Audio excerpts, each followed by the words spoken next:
et nous voici sur le plateau In Studio où nous sommes en train de marcher ensemble pour découvrir comment marcher en intimité avec le Père. Car vous savez, on a découvert que depuis la création du monde, quand Dieu a créé l'homme, c'était pour l'intimité.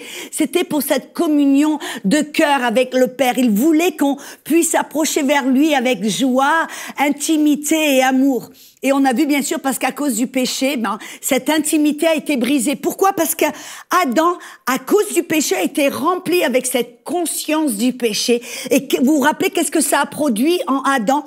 Il a commencé à s'éloigner du Père et il a voulu même se cacher de la présence du Père. Et depuis le début, Dieu crie, il dit, Adam, où es-tu? Homme, où es-tu? Dieu recherche cette intimité avec vous et avec moi. Il veut qu'on se rapproche de lui le plus près possible. Et afin qu'on puisse le faire, on a découvert dans les émissions précédentes et je vous invite, si vous ne les avez pas vues, à y retourner, car on a construit une bonne fondation en fin de compte. Et on a découvert qu'afin de pouvoir marcher en intimité avec le Père, Dieu a dû en faire en sorte de payer pour le péché et de nous aider à nous débarrasser de cette conscience du péché qui faisait que l'homme voulait s'éloigner du Père et avait peur de s'approcher de lui.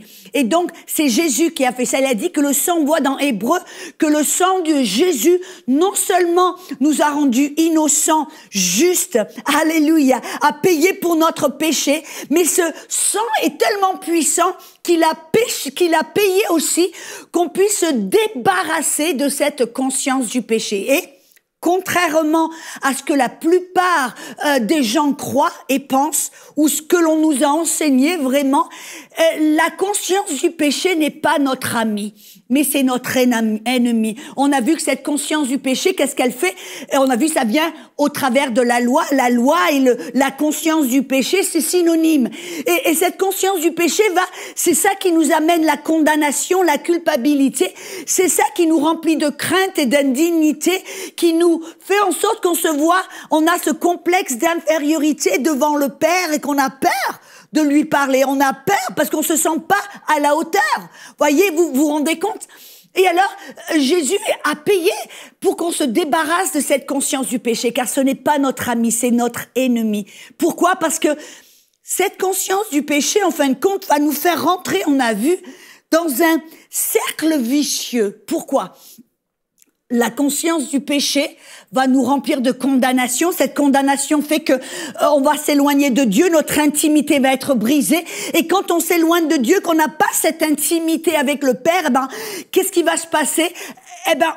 On va pécher. C'est là, quand on est loin du Père, quand on n'a pas cette intimité, qu'on va pécher. Et quand on pêche, on va se sentir condamné. On se sent condamné, on est rempli de cette conscience du péché. On est rempli de cette conscience du péché, on va s'éloigner de Dieu. On s'éloigne de Dieu, on pêche, voyez ce cercle vicieux? Pour marcher d'une manière digne, pour pouvoir nous approcher vers Dieu avec amour et liberté et sans cette peur et cette condamnation, on doit briser ce cercle vicieux. Comment? On a vu en posant notre regard non plus sur notre chair ou sur nos faiblesses, nos erreurs, notre péché. On doit sortir notre regard, arrêter de nous voir dans la chair, de voir nos erreurs et d'être rempli de cette conscience du péché. On doit enlever notre regard et le poser sur la parole. Ce qu'on a vu, telles que sont les pensées de votre âme, votre façon de vous voir, vos pensées, telles vous êtes, telles vous allez agir, telles vous allez commencer à vous comporter d'une certaine manière. Vous voyez, si vous voyez le péché, vous allez agir selon le péché. Vous vous rappelez, je vais pas vous enseigner ce principe. On a vu que ce qu'on devient, ce que l'on regarde. Exemple, 2 Corinthiens 3, 18. La parole dit, nous tous qui le visage découvert, contemplant comme dans un miroir la gloire du Seigneur, nous sommes transformés en la même image, de gloire en gloire, comme par le Seigneur, l'Esprit. On voit là que quand nous contemplons Dieu, nous devenons transformés comme lui. Si nous regardons le péché, nous allons nous aligner selon le péché. Voyez, votre regard va va dicter, si vous me permettez, ou votre conduite. Donc, pour changer votre conduite, vous devez changer ce que vous regardez. Et quand vous changez ce que vous regardez, alléluia, ça va changer votre conduite. Amen. Alléluia. Et donc, ça veut dire que, au lieu de se voir dans la chair, parce que c'est là quand on se regarde dans la chair, vraiment, la loi fait qu'on va se regarder dans la chair, c'est ça. Quand on se voit dans la chair, nos défauts, nos erreurs, nos faiblesses, nos péchés, eh ben, on va tout de suite, on a vu, c'est ce que l'on va faire. Donc, on doit arrêter de se voir dans la chair. On doit commencer à se voir, selon Dieu, dans l'esprit. C'est pour ça, vous vous rappelez que Jésus a dit une vérité qui est puissante. Il a dit que Dieu recherche ceux qui vont l'adorer en esprit et en vérité. Vous avez remarqué, Dieu ne regarde pas ceux qui vont l'adorer selon la chair. Ça veut dire, adorer, c'est bien plus que lever les mains et chanter une chanson.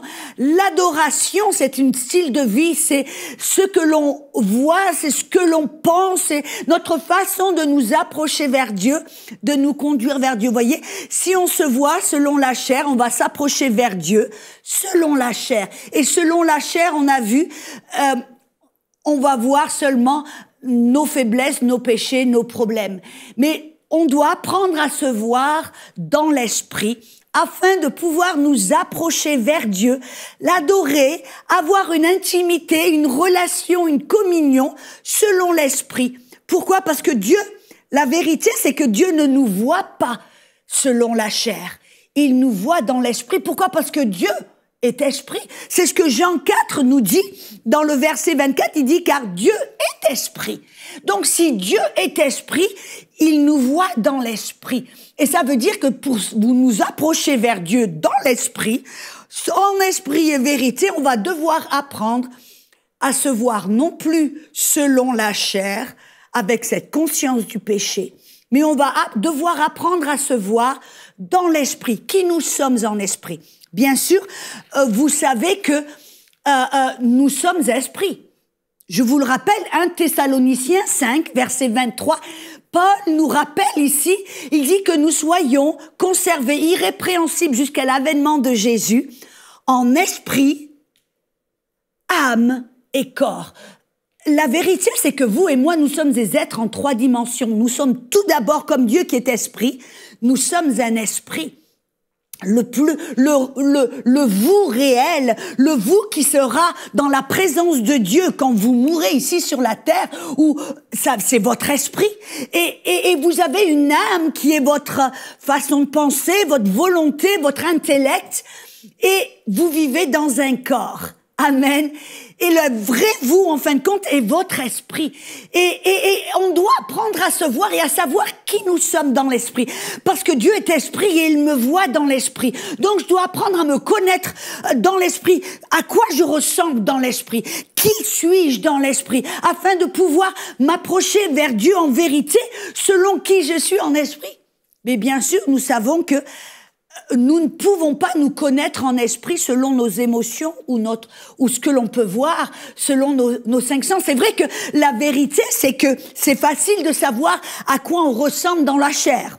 Êtes-vous d'accord? Vous allez dans un miroir, devant un miroir. Nous l'avons tous peut-être fait ce matin.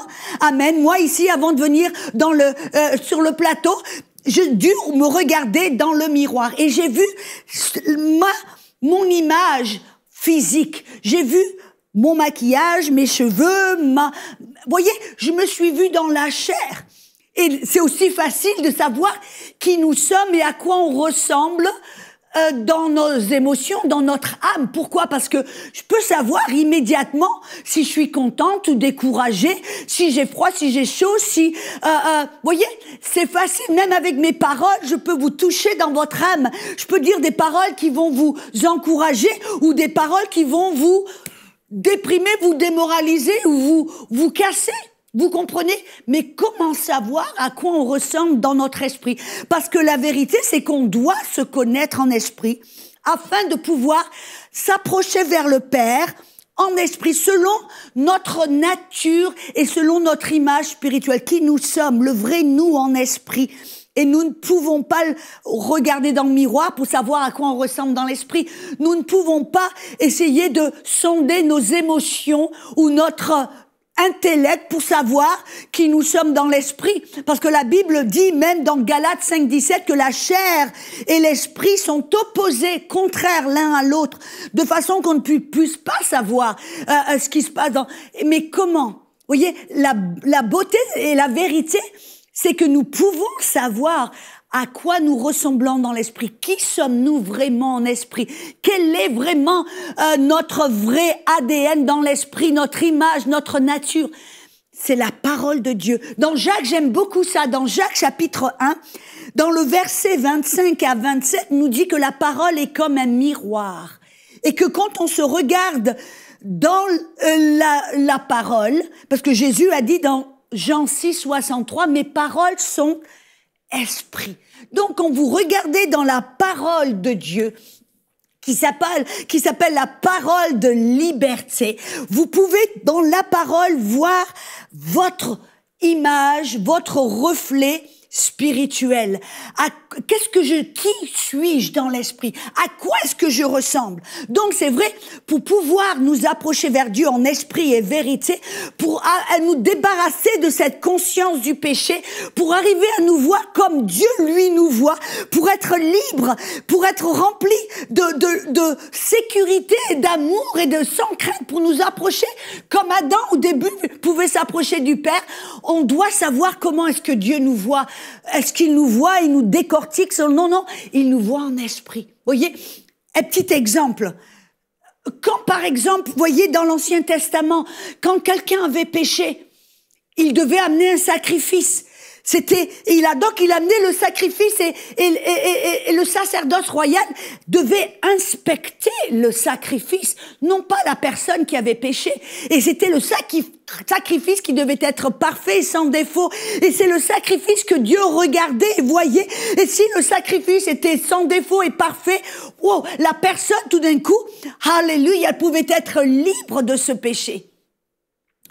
Alléluia. De la même manière, aujourd'hui, quand vous vous approchez vers le Père vous regarde en esprit. Et qu'est-ce qu'il voit en esprit? Il ne vous voit pas dans la chair, mais il vous voit en esprit. Et il voit le sacrifice quand vous vous approchez du Père dans la foi en Jésus-Christ. Dieu voit le sacrifice Jésus, le sacrifice qui est parfait, sans tache, sans défaut. Oh, et ce sacrifice, c'est ce qui vous donne accès vers le Père. Et c'est ça que Dieu regarde, parce qu'il vous voit en esprit, selon votre foi en Jésus-Christ. Il vous voit en esprit. Et à quoi est-ce que vous ressemblez dans l'esprit? Oh, c'est magnifique. Je vais essayer dans les 15 minutes qui nous restent pour vous montrer vraiment qu'est-ce que c'est que le Père voit quand vous vous approchez vers lui. Qu'est-ce que c'est que le Père peut voir en vous.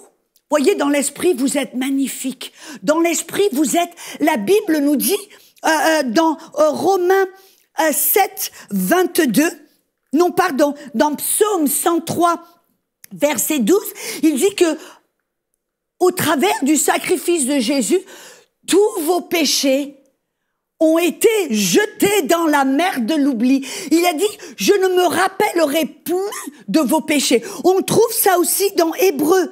Dans Hébreux chapitre 8, 12, il dit, j'oublierai tous vos péchés. Mais je dis passé, présent et futur, parce que tout le péché a été payé et effacé comme de la javel spirituelle.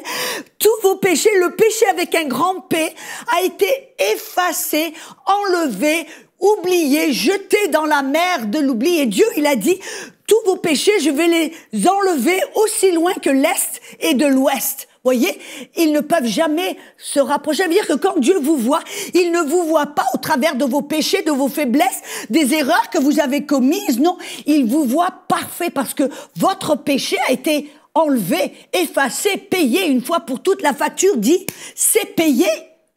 Et donc Dieu ne va plus jamais vous rappeler votre péché. Dieu ne va plus jamais vous voir au travers de votre péché et de vos faiblesses. Dieu ne va plus jamais vous voir au travers de ce que vous avez fait ou de ce que vous allez peut-être faire demain. Non, Dieu vous voit avec les yeux de la foi. Il vous voit parfait, innocent, déclaré juste, comme si le péché n'avait jamais existé. Dieu vous voit comme il voyait Adam tout au début. C'est ça, pour ça que Dieu non seulement vous a donné sa justice, mais il vous a rendu juste. Alléluia.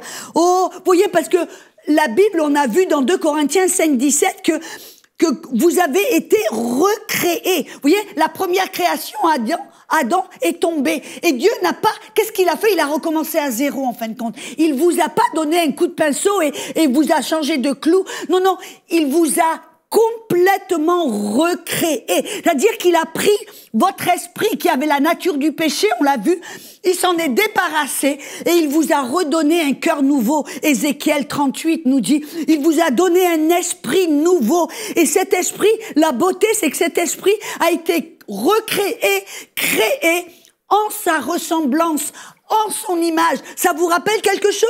Dans la Genèse 1, 27 et 28, quand Dieu a créé le premier homme, il a dit, créons-le selon notre image, en notre ressemblance. Adam était créé identique à Dieu lui-même. Psaume 8 nous dit qu'il a été créé un petit peu inférieur à Elohim. Et vous savez, quand vous avez été recréé dans votre esprit, vous êtes recréé identique à Jésus. 1 Jean 4, 17 nous dit, tel que lui, Jésus est, tel nous sommes dans ce monde. Voyez, on a vu que vous êtes dans votre esprit, vous avez l'ADN de Dieu, la nature de Dieu, et c'est ça que Dieu. Quand vous vous approchez vers papa, vous n'avez pas besoin d'être conscient de votre péché, non. Soyez conscient de votre justice, que vous êtes comme Jésus. Quand vous vous approchez de papa pour lui parler, qu'est-ce qu'il voit? Il vous voit dans votre esprit, parce qu'il est esprit. Il voit, oh, alléluia, votre nature, il se voit lui-même, parce qu'il vous voit identique à Jésus. Voyez un peu comme ça va changer notre manière de nous approcher vers Dieu le Père, sans cette sensation, sans ce complexe d'infériorité ou de cette culpabilité, parce on sait que Dieu nous voit dans l'esprit, on est identique à Jésus.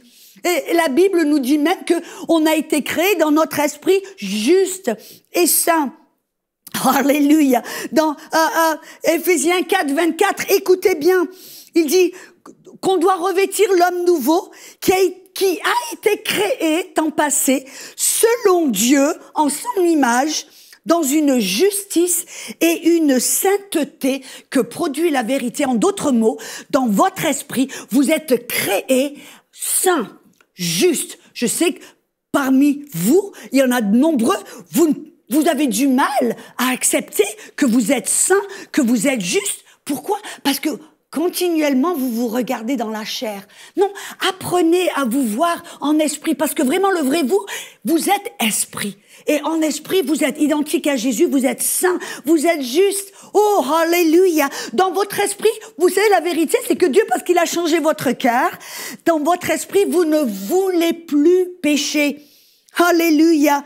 Vous êtes une création qui veut plaire à Dieu. Voyez, votre ADN, votre désir intérieur n'est plus de péché. Oui, votre chair peut-être veut pécher. Votre âme peut-être veut pécher. Mais votre esprit, dans votre être intérieur, le vrai vous, ne veut plus pécher. Romains 7, 22 nous dit qu'on prend plaisir à la volonté de Dieu, à la loi de Dieu selon notre âme intérieure, selon notre esprit.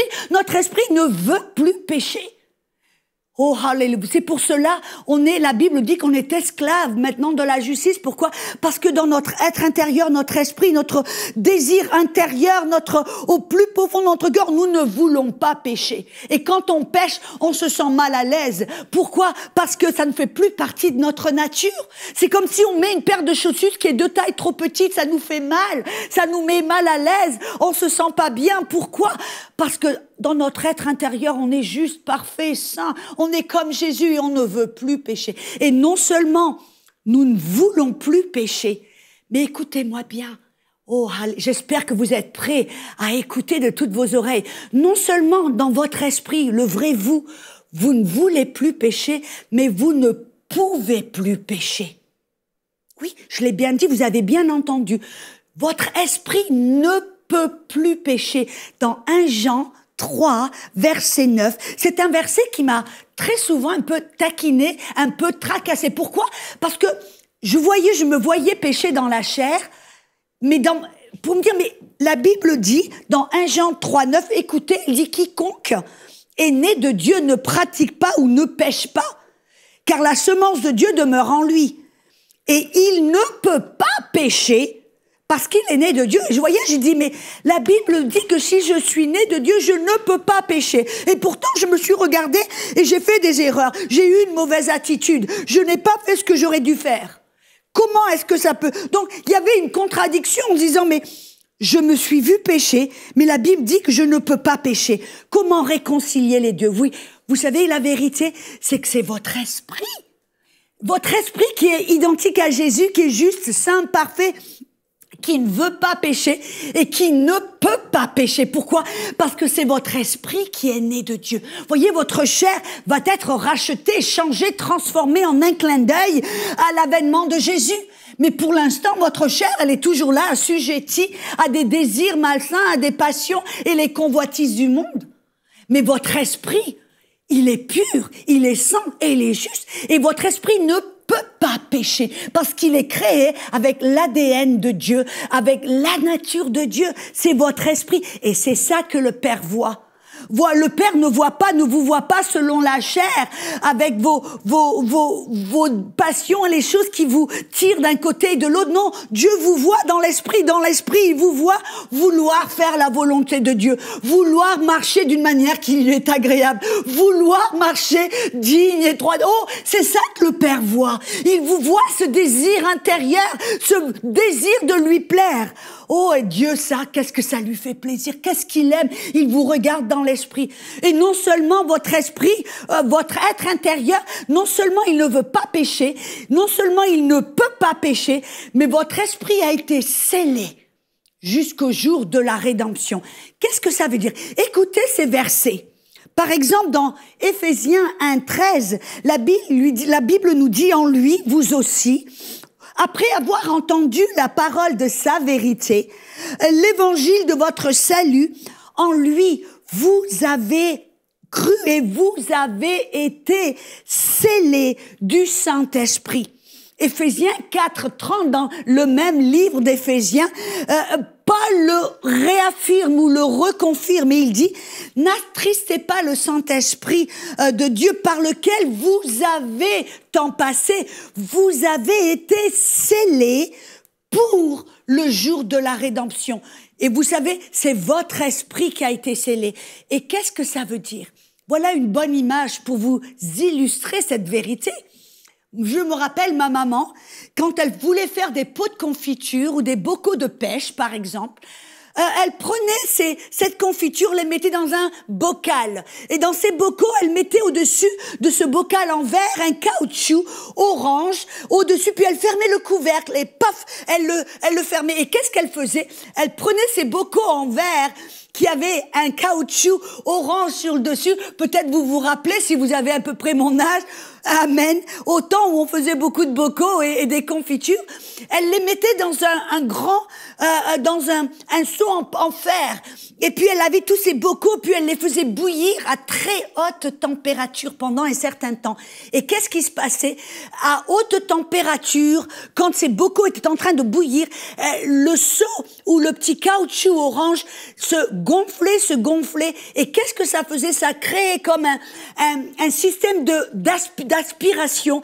En fin de compte, c'était comme, je dirais, voyez, le bocal tout d'un coup était pas scellé. Il y avait une aspiration qui fait que le bocal était scellé. Qu'est-ce que ça faisait? Pourquoi il devait être scellé? Pour empêcher la corruption qui est en dehors de rentrer dans le bocal, pour que ce bocal soit conservé jusqu'au jour où vous en avez besoin. Jusqu'au jour où, paf, vous l'ouvrez. Alors tout d'un coup, alléluia, vous pouviez ouvrir et il n'y avait si le bocal avait été bien scellé, il n'y aurait la confiture était même des mois, des années plus tard, était toujours parfaite, sans problème, sans pourriture au quelconque. Voyez, c'est ça la vérité. La vérité, c'est que le jour où vous avez rencontré le Seigneur, le jour où votre esprit a été changé changé. Dieu vous a donné un cœur nouveau, un esprit nouveau.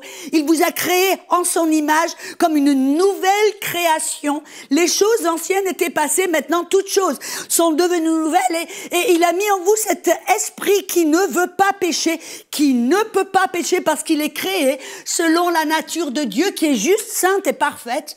Et il vous a scellé comme un pot de confiture spirituelle, si vous me permettez, jusqu'au jour de la rédemption, jusqu'au jour où tout d'un coup, vous allez être en face de Dieu, où votre corps et votre âme sera complètement renouvelée, changée en la même image. Et là, votre esprit va pouvoir maintenant être ouvert. Voyez, mais la vérité, c'est qu'il est fort et puissant, c'est que aujourd'hui, ici sur la terre, quand notre âme, notre volonté, nos émotions ou notre chair veut pécher, si on fait quelque chose qui n'est pas selon la volonté de Dieu, ce péché, parce que notre esprit a été scellé jusqu'au jour de la création, de la rédemption, ce péché ne peut pas rentrer dans notre esprit. Ça veut dire que même quand on fait des erreurs et qu'on s'approche vers Dieu, dans notre justice, par la foi en Jésus-Christ, qui nous donne libre accès vers le Père, qui nous débarrasse de cette conscience, on s'approche vers lui en sincérité, avec amour, sans peur et sans crainte d'être rejeté et d'être décortiqué et taper dessus, si vous me permettez de le dire comme ceci. On peut s'approcher en toute intimité.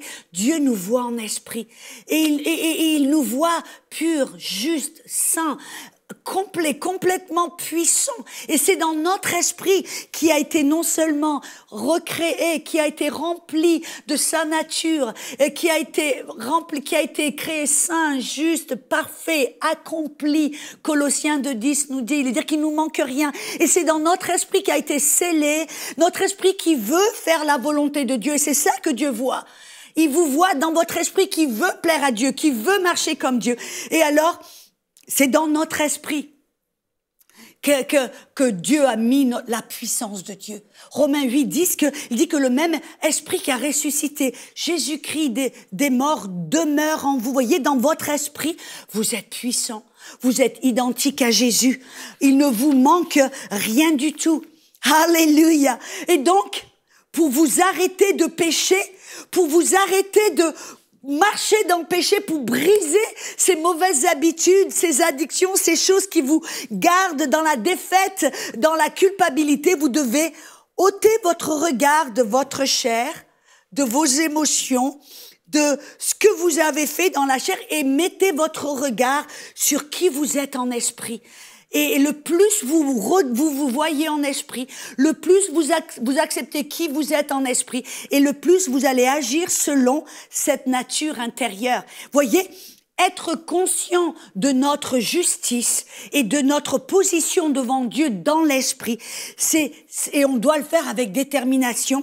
C'est ça qui va produire la bonne conduite. La plupart des gens disent, si j'agis bien, si je me conduis bien, je serai juste. Non, non, non, voyez, c'est le contraire. Dieu vous a rendu juste, identique à lui-même, parfait, saint, avec un désir de lui plaire à l'intérieur. Il vous a créé comme cela, et c'est cette nature intérieure, cette justice intérieure. Il vous a rendu comme ça, et c'est ça qui vous permet de marcher d'une manière juste, de vous conduire bien. Voyez, et le plus vous vous concentrez sur votre esprit, qui vous êtes, le plus vous allez agir, être transformé à l'extérieur et refléter la nature divine de Dieu qui est en vous.